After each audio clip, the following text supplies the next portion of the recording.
Hey, welcome to Robinson Foundry. In today's video, I'll show you how I turned 1,000 copper pennies into a solid copper hammer. First, I came up with a design that I was happy with, and then I built off of that design and made a pattern that I could use to make a sand mold, and I'll explain why it looks the way it does in a minute. I printed part of this pattern on my Bamboo Lab X1 Carbon, which was supplied to me by Bamboo Lab. I actually like this printer so much that I bought another one of their printers, and if you want to check them out, then I'll have an affiliate link in the description. So this is what the hammer's going to look like, but I can't just make a mold using this, so that's why I made this a weird looking pattern. I'll cast the hammer vertically, and the mold will fill from the bottom up. This large piece on the top is called a riser, and it'll supply the casting with metal as it solidifies and shrinks. And I'll use these purple pieces as a mold to make a core using sand and sodium silicate. The core is what will form the hole running through the hammer, which is called an eye. If I'm not explaining it very well, things will start to make a lot more sense as the video progresses. Now it's time to make a mold.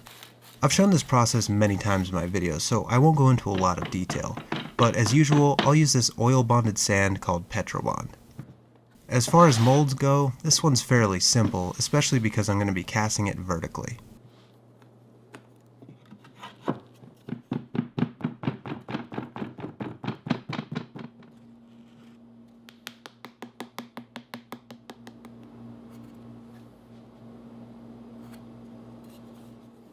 I need to cut a sprue on each side of the mold in the exact same location, so I'm using baby powder as a way to transfer the location from one side to the other.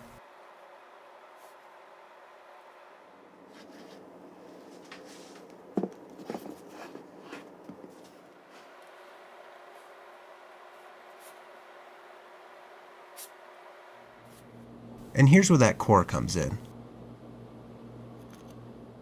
I'll just leave it right here and the metal should flow around it, forming a hole that goes through the hammerhead.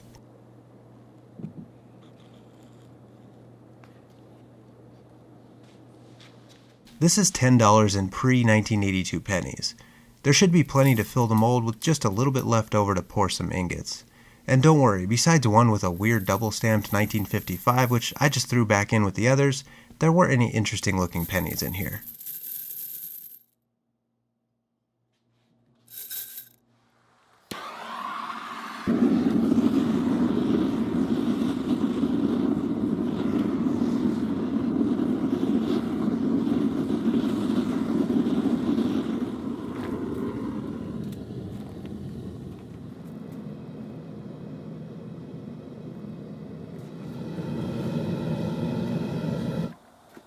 These pennies are 95% copper and 5% zinc.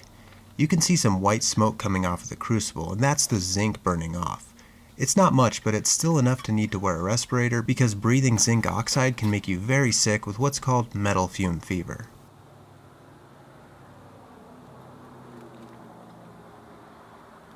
I did consider pouring this 2000 degree copper while wearing nothing but shorts and flip-flops like you see so many other people doing online, but I decided against it, and well, I was glad I did.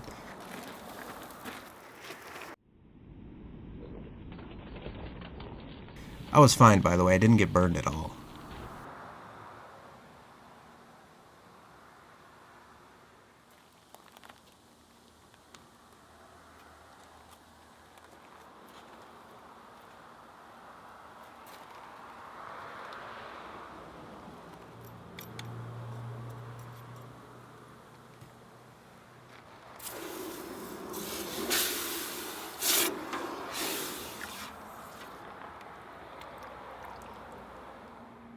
Well, this looks really good. The casting filled out just the way I'd hoped it would, so now I can get to work cleaning it up.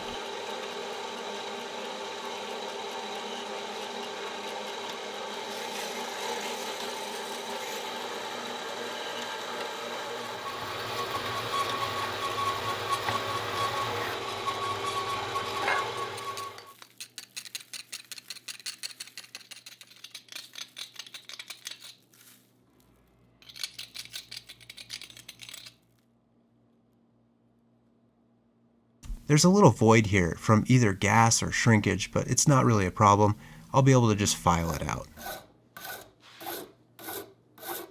Sometimes I design something without thinking about how much file work will be involved in cleaning it up, and then I kick myself. This is definitely one of those times, though I do enjoy filing to some degree.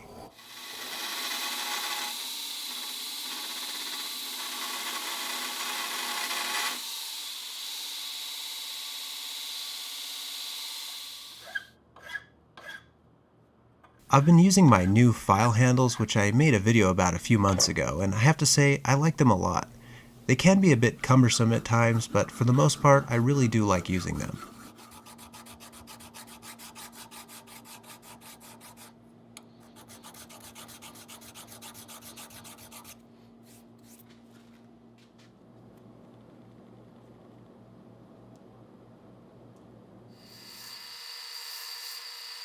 Once all the file work was finished, I buffed out all the file marks with my belt grinder, followed by a die grinder.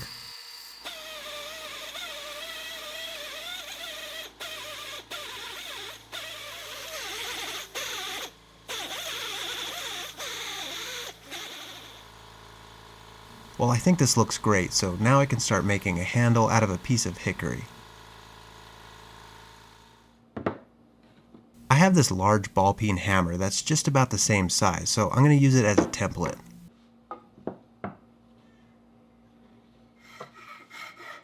When I make a handle from scratch like this, I like to start with shaping the eye or the part that fits into the hammerhead first, because I find that that's the easiest way to keep everything aligned.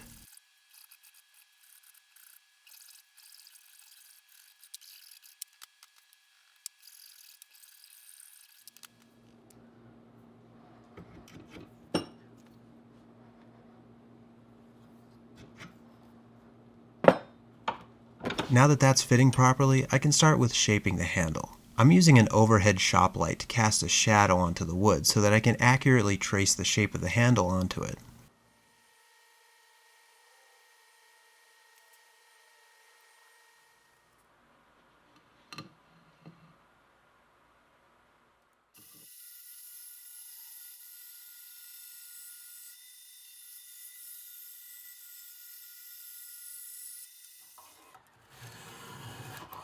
Now it's just a simple matter of cutting everything away that isn't a handle.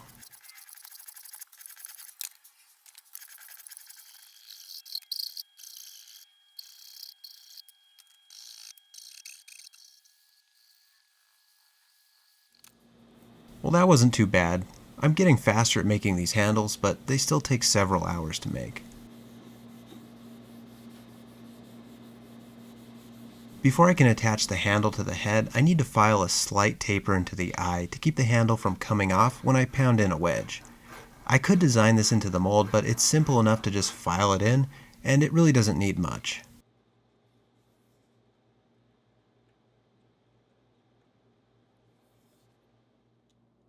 Now all I have to do is pound in a wedge and this thing is done.